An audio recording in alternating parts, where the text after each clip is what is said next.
The Red Room, or Red Room, is probably the most widely circulated phrase when someone mentions the dark side of the internet, known as the dark web. To give you all a comprehensive and clear understanding, I'm going to start by explaining the concept of the Red Room before diving into the video. So let's get started. There are two popular Red Room concepts: the Red Room in urban legends and the Red Room on the deep web. I have a table here with 3 criteria: content, danger level, and authenticity. I'll come back to this table later, but for now, just keep it in mind. Let's start with the first Red Room, the one in urban legends. It's spread through word of mouth.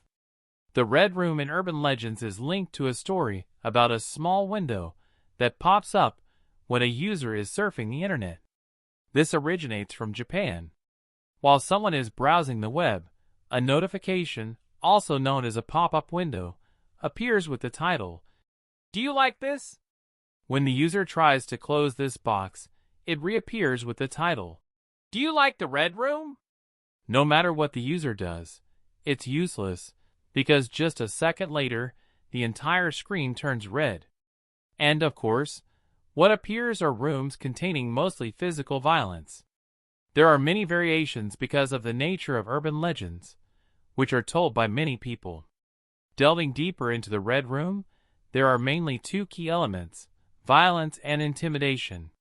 Here, the user, the viewer, gets to participate in a live broadcast inside a room. In the center of that room sits a person, and there's also the presence of 2, 3, or even more people to cater to the viewer's needs. What's special is that this room is dyed red, and I don't think that red is paint. Participating as a viewer, you'll get to enjoy a series of physical acts. And when you try to click the exit button, it's impossible. The exit button here is practically meaningless once you've joined. There's a pretty famous story that laid the foundation for the scary rumors of the Red Room. It's a story that was told on 4chan in 2016. At the time, I was browsing the web to find information about construction tools like hammers, axes, or drills in order to build a small treehouse for my child. While happily searching for construction products on the e-commerce platform, I saw a small window pop up in the lower left corner of the screen with the title, "Do you want it?" Thinking it was just an advertisement from another website jumping in, I clicked the X and continued to browse and find construction products. As I was about to click to close the current website to go to another website to see if the prices were more reasonable, suddenly another small window popped up. I thought it was just customer service or something, because before, when I registered my child for a martial arts class, a small window popped up like that, and when I clicked on that window, I was able to text directly with the admin to discuss the schedule and other information. Back to the present, my window is now a deep red color, along with the text, "Do you like the Red Room?" I was still confused because I didn't know what it was, when suddenly my screen started to drip strange red paint, and in less than 3 seconds, the entire screen was stained bright red. The words, "Welcome to Red Room," appeared. Below were video frames that seemed to be live streaming. It looked like YouTube, but the content I saw in each frame was all red, with the struggles of people inside. Panicked, I pressed the X button to exit the website, but I couldn't find the X button anywhere on the computer screen. Alarmed by what was happening on the screen, I closed the laptop and sat in place to calm down. At this moment, I couldn't stop thinking about what was running through it. I climbed onto the bed and went to sleep. I tried to sleep, but I kept feeling something cold on the back of my neck. I pulled the blanket over me and closed my eyes. After a while, I was awakened by a strange sound coming from the computer. I jumped up, and my whole body was covered in sweat. I'll never forget that cold sweat feeling. The knocking from outside grew louder and louder. Trembling, I slowly walked towards the door. My son opened the door and came in. Relieved, I breathed a sigh of relief. It turned out that the sound wasn't coming from the computer. It was my wife calling me down for dinner. I turned around and saw the laptop still there, still closed. Walking down the stairs, I still couldn't wake up. It felt like something or someone was watching me. During dinner, while the two of them were enjoying the food on the table, I felt very uneasy and worried. After a few spoonfuls, I put down my plate and went upstairs. Because of my curiosity, I decided to open the laptop and face it. I slowly opened the hinges of my computer, pressed the power button, and surprisingly, there was nothing on the screen. I felt relieved, but there was still something lingering. I wanted to know what I experienced that afternoon really was, and I wanted to find out about it. The feeling of fear and trembling from about 3 hours ago had disappeared, and in its place was curiosity. I opened the browser as usual and checked the history. Unexpectedly, the entire history from the past few days had been deleted. Everything was deleted without a trace. A few websites I saved on the browser to find equipment were also gone. I started to remember the lines that appeared on the screen. What do you really like? What is the Red Room? I followed what I remembered and tried to find it on Google. I realized that there were people who had encountered the Red Room like me. Searching further, I realized that I was chosen to enter that room. On the forums, they posted and shared their stories about how they entered the Red Room. Someone shared, "We've been researching for a very long time. Many of my friends have too. They're stuck in that Red Room. They were chosen to participate in the Red Room and witness scenes that they will probably never forget in their lives. And if you, the viewer, are lucky enough to witness a victim in that Red Room, then the next victim in the Red Room is you, the viewer." And so, it spread and never ended. This person also shared that his friends had been missing for many years. There was no way to contact them. The police couldn't find any clues about them. And the next person is probably me. If you're interested in the Red Room and read this post, then you've probably also seen the Red Room pop up while surfing the web. Congratulations, you're the next person chosen to enter the Red Room. This person ended their story with a paragraph that really sent chills down my spine. I don't know what my fate will be next. If you see this post and leave a comment or message that I haven't replied to, then you know what will happen to me. Honestly, reading that post made me quite confused and worried. This post was posted on June 31st, 2003, and now it's September 12th, 2005. The most recent comment was replied to on August 12, 2003, with the content, "Someone's coming. I hear strange sounds coming from my computer. Is this a sign that I'm about to be the next victim of the Red Room?" Continuous notification sounds were rushing in, and the story ended.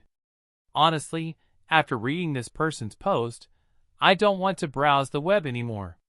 Am I the next lucky person chosen to participate in this damned Red Room? And what will happen next? Next, there will be the Red Room on the Deep Web. In the Red Room on the Deep Web, you can participate in a room as a viewer or as an executioner. The live broadcast of that Red Room will be sent to you through a code. But before that, you need to buy a ticket to watch, like going to see a movie. With the level of a viewer, of course, you're mainly just watching. But with higher levels, you have to pay more money, and the highest is the executioner. At this level, you can completely decide what action will take place next, of course, by paying money. The higher the level, the more money you spend. As for the content of the Red Room, it's like the urban legend story I just told above. So basically, the Red Room on the Deep Web and the story in urban legends are quite similar. And the most anticipated and best part of this video is the analysis, explanation, and proof. In terms of content, the two versions have similarities. The victim, the red painted room. The danger level of the Red Room in urban legends is definitely fake, so its danger level is just to scare people. I'll do this to make it easier for you to visualize. The Red Room in Urban Legends pops up a small window while you're browsing the web and leads you to a red room with just one click. However, this is very illogical because, theoretically, the Red Room is located on the deep web or dark web, and it will definitely be blocked by countless layers on the web. So, one click can't jump from the regular web to the Red Room. The second illogical point is that it's free. Still sticking to the detail that when you're browsing the web, a small window pops up, and let's just assume that one click can take you to the Red Room. Then isn't it free? Then wouldn't that be unfair when the Red Room on the deep web or dark web has to pay with Bitcoin to enter? And of course, the story about a small window popping up inviting you to the Red Room while browsing the web is definitely just for scaring people. The authenticity, as I presented above, the Red Room in Urban Legends is mainly to scare people, to tell people not to browse the web too much, so it's fake, and its danger level is 0. Next is the Red Room that is said to be on the dark web or deep web. The danger level here is definitely 10 out of 10, because you're already not 100% safe when accessing the deep web or dark web. So to reiterate, what is the danger level here? That is, you can get scammed for money. As you can see above, this is the interface of a Red Room website, and let's try clicking on it. Clearly, when you click on it, it asks you to scan a QR code or something to pay, and this is enough to know that it's fake. To make it easier to visualize, I have the following diagram. The web asks you to scan a code to pay, right? So the first illogical element is the information of the person transferring money and the recipient. I think the police only need these two pieces of information to catch this line. And the second element that makes it infeasible is that it's live streaming. To enter the deeper layers of the internet, Tor is probably the tool that many people use. So how does Tor work? Basically, it changes the IP address continuously of different servers in order to avoid revealing the true identity of the user.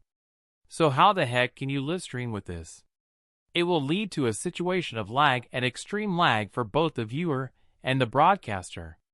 So if you don't change the IP continuously between servers, then what? Of course, that broadcast can be broadcast or can be live streamed, but the price to pay is getting caught. Of course, the example above is just one of the websites. Maybe, there are still other websites that operate in different ways, and it could be one of the Red Rooms, and who knows, the real Red Rooms exist and no one has found them. The authenticity here is also up to each person's point of view, so I'll leave the box as 50-50, half yes, half no. The authenticity is also 50-50 depending on whether you believe it's real or not. And my feelings after making this video are quite interesting.